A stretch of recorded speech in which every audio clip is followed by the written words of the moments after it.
The Christmas Sweater by Glenn Beck.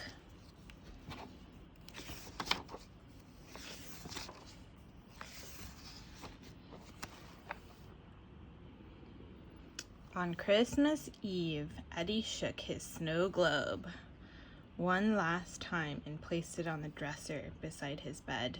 He watched the snowstorm swirl and thought about the one gift he wanted most for Christmas, a new bicycle.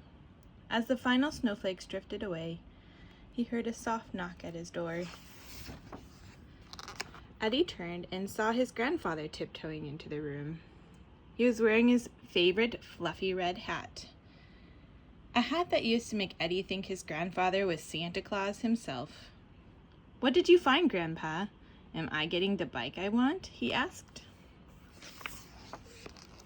Grandpa looked around to make sure that they were alone. Then he whispered, "Well, I snooped around the house and I have good news and bad news. What do you want first?" Eddie frowned. "You better give me the bad news first."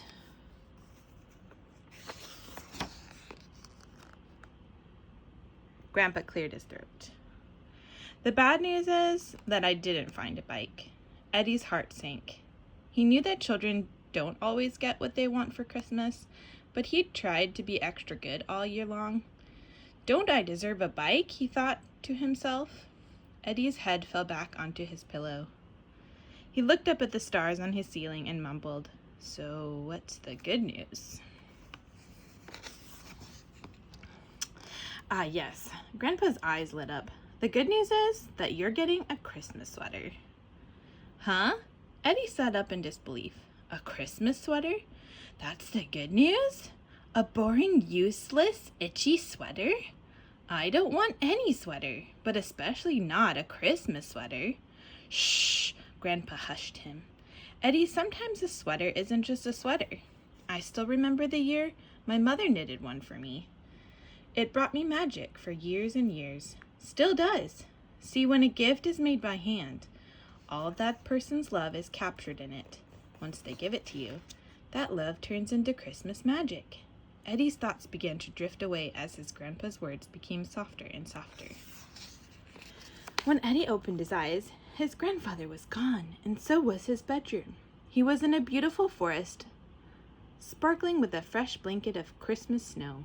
Up ahead, he saw a clearing where a single present sat alone. He walked over to it and read the gift tag. "To Eddie, what your heart needs most for Christmas." Curious, Eddie opened the gift. Inside was a handmade Christmas sweater. Eddie was disappointed, but he was so cold that he decided to put it on. It was a perfect fit. Suddenly, the snow around him swirled in all directions, just as if he were inside his snow globe. When the snow cleared, Eddie discovered that he was sledding with his father. They both laughed and hung on tight as the sled jumped off a small hill and soared through the sky. "Are you having fun, Eddie?" his father asked. Eddie looked down at his magical Christmas sweater. "This is the best day ever." Then Eddie gave his dad a big hug, and the snow started to swirl again. When it settled, Eddie was sitting with his mother at their kitchen table. They had just finished building a gingerbread house. "How did we do?" she asked.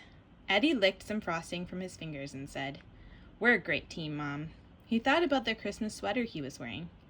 Could a simple sweater really have Christmas magic? Suddenly the snow swirled again. When it cleared, Eddie was sitting inside a sleigh with his grandpa. "Eddie," Grandpa asked, "want to take a ride?"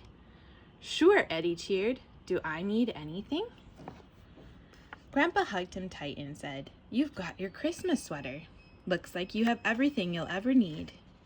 Eddie eyed the candy canes in the sleigh. "Grab one, Eddie." With a twinkle in his eye, Grandpa called out to each reindeer by name and yelled, "Now dash away, dash away, dash away all." The sleigh lurched forward and Eddie sat up in his bed. He dreamed the whole night away. It was Christmas morning and the smell of his mother's pancakes filled the house. He jumped out of bed, scampered downstairs, and stopped dead in his tracks. Under the tree was the bike he'd waited for all year, but instead of running to it, Eddie slowly searched the room with his eyes. Eddie, his mother asked, is something wrong? Go ahead and pinch yourself, son, his father said excitedly. This isn't a dream. Go jump on your new bike. Eddie shook his head. The bike is great, but I was looking for something else. His family looked at one another with puzzled faces. With all the sincerity in his heart, he explained, I was really hoping to get a Christmas sweater. I mean, a bike is just a bike, but a Christmas sweater can be so much more. Eddie's mom crouched down behind the tree and pulled out a single box. It looked familiar. Is this what you're searching for? She asked. Eddie smiled from ear to ear. He reached for the box, opened it, and eagerly pulled out his Christmas sweater. He stared at it and then put it on over his pajamas. It was a perfect fit. He felt true warmth for the first time in his life. Eddie thought about his dream and about the message on the gift tag. What your heart needs most for Christmas. It gave him a magical idea. He walked over to his mother and gave her the best present in the world, the one thing that her heart also needed the most. A big, warm hug from her son. Thank you, Mom, he whispered. I love you. As Eddie's father looked on proudly, Grandpa picked up a snow globe and gave it a gentle shake. As the flakes settled, he called out to Eddie and, with a familiar twinkle in his eye, slipped a single candy cane into his grandson's pocket. Merry Christmas!